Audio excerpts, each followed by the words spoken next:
Hi, I'm Esperanza Torrijos, and today I'm going to be giving a summary and also talking about the hypothesis and discussion of the research article that I chose to investigate, which is do violent video games stress people out and make them more aggressive? Now, prior to this, I had already had a little bit of knowledge about video games because I used to play video games, and so I kind of know what it feels like when you're playing one and if it stresses you out a lot. And I also have friends who play them, so I kind of know a little bit, but I wouldn't say I'm an expert. So I obviously came into this article with an open mind, but also I did have some background knowledge of it already.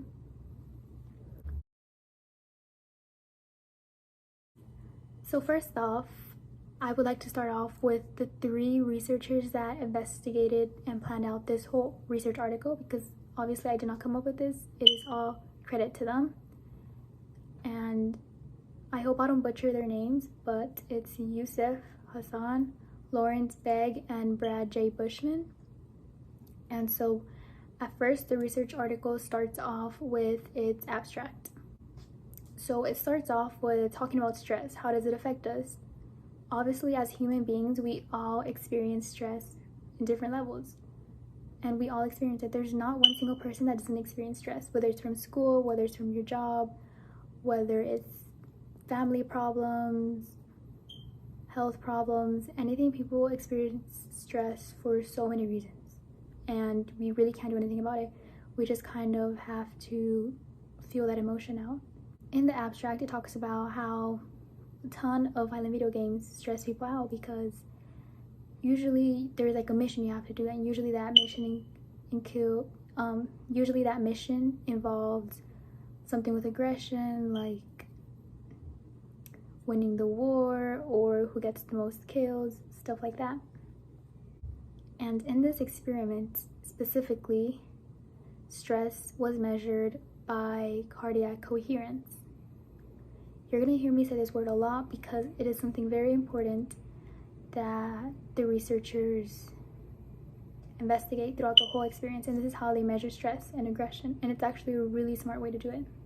And as I go along this presentation, I hope you are also able to learn what cardiac coherence is and how it affects us and how they measure it and a lot about it.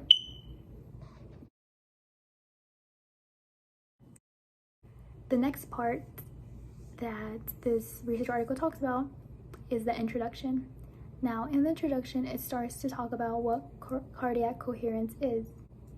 It is basically the idea that your heart and breathing are in sync together. By knowing what somebody's cardiac coherence is, you can see how healthy they are and how they react to stress in different situations. The researchers that investigated this also kind of had some prior knowledge about the whole situation, how it's going to be performed, and they already had an idea that playing violent video games does affect aggression, but they just wanted to prove that, and obviously they didn't want to jump to conclusions. That's something we should never really do. We should always have facts around things that we believe in, and cardiac coherence is the mediator between exposure to violent video games in this study. So what you are seeing here on the screen are 2 graphs that show cardiac coherence, both in different situations. Now, the one on the left, which is labeled graph A, is one where somebody is in a happy situation. That's the squiggly lines going like that, shows that they're positive, and that's typically what a normal, when you're relaxed, calm, in a good mood, what your cardiac coherence shows. Then on the second one, you can see that it's completely different. The lines are all over the place. Some start off really low and then they start up really high and they spike up all over the place. That is cardiac coherence in stressful situations. So that can be an example of when you're playing a video game, and you can just see the frustration and the anger one, how different it is. So it's pretty easy to tell them apart, and it's really interesting to see actually. as I mentioned in the beginning of this video presentation, that Yousef Hasan, Laurent Begue, and Brad J. Bushman both had prior knowledge about video games and aggression. So I think that really helped their hypothesis and how they wanted to measure aggression. And they believed that low cardiac coherence means that you are more stressed. So breathing was measured using cardiac coherence, and it was very simple. You know, they didn't want to make it obvious to the participants that their breathing was being calculated because they were afraid that, participants might start thinking something else or they'll start acting differently. So they really wanted to do this secretly with a little bit of deception. Obviously there was gonna be like a debrief at the end and stuff, but they wanted to measure aggression in different forms. And also it is very difficult to manipulate cardiac coherence, so there is really no way that it could have gone wrong or that there was going to be bad results, because like I keep mentioning, cardiac coherence was a really great way that they could measure this, and that's why they used it. So now after I told you all this, now I'm going to be talking about the actual research. So going into this, there was a bit of deception used. Like I said, participants were told that the researchers were going to be studying brightness of video games and how that kind of messes with perception. Of course, there's obviously informed consent that has to be performed in any single type of experiment. There always has to be this, because if not, then it's just really an unethical way to do that. So obviously it was deception, but it wasn't anything that was going to harm them, essentially. So by doing this, they had a little clip attached to their ear which was going to measure their cardiac coherence while they were playing a violent video game and a non-violent video game. And this clip device thing was really helpful because it would randomly choose breaths throughout the experiment, so it wouldn't be like manipulated easy, and so they were able to get like a pretty good accurate results. And obviously the video game that was violent was the manipulated one, because they wanted to see how they would react later on. Players, or the participants, were in a battle between the same sexes, and so whoever won from that duo, the winner was able to blast a really loud noise to the loser's headphones. And that's how they were able to calculate, oh, did that violent video game affect what kind of sound how loud the sound they were gonna blast to the loser, or whether they were gonna do it really softly, or they also had the choice not to blast anything. And obviously after this study, the participants were debriefed, so there was no, like I said, unethical way of research. And now are the results from the research article. So people wanted to see if there was like going to be any gender difference, because typically there is somewhat of a gender difference, but throughout this study there really wasn't. They didn't really find any major gender difference, so that really didn't affect anything. And then they were actually able to find out that the participants who played the violent video game had a lower cardiac coherence, which is what the researchers believed at the beginning of the study. And like mentioned at the beginning, do violent video games cause aggression? It proved that it did, because those participants who played that violent video game were prone to being more aggressive. And ultimately, the researchers did want to investigate if video games and aggression have some type of agreement towards one another, but they also wanted to see that cardiac coherence was negatively related to aggression.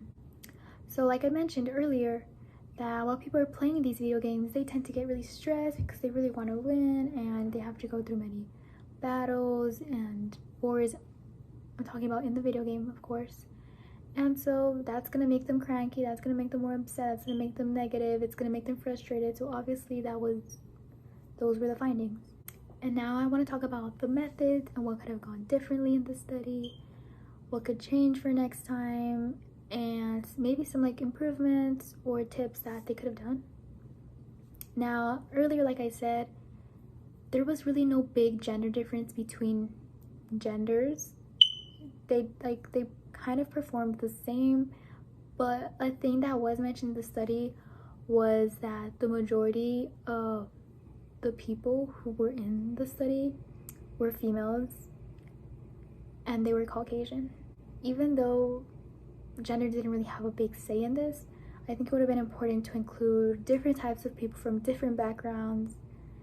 Maybe they could have all been, 18 and over, obviously, but not just like Caucasians, not just like the majority that were women. Maybe include a little bit more, because maybe you would have had different numbers, different investigations, because who knows, it would have been really interesting to see that as well. And I keep mentioning cardiac coherence because that was basically what the researchers wanted to know and learn. So another thing, they could have measured so many other things. They could have measured blood pressure, they could have measured heart rate, how many times somebody punches something, stuff like that.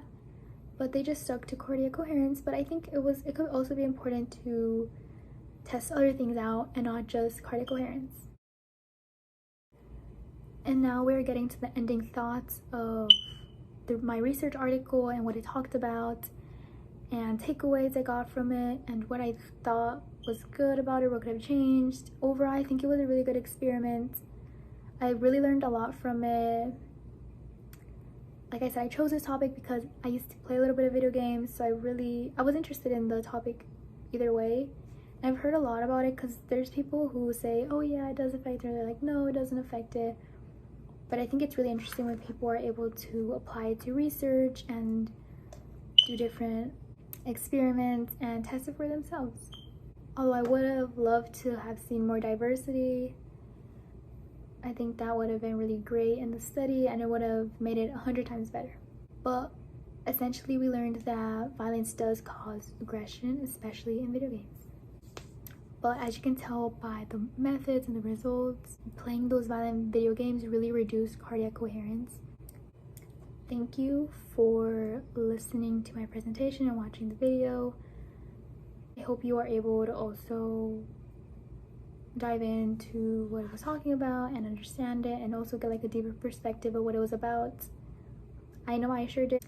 And so this slide is just my reference slide because obviously everything I talked about was from a research article, but I referenced it here. Thank you for watching and I hope you have a good rest of your day. Thank you.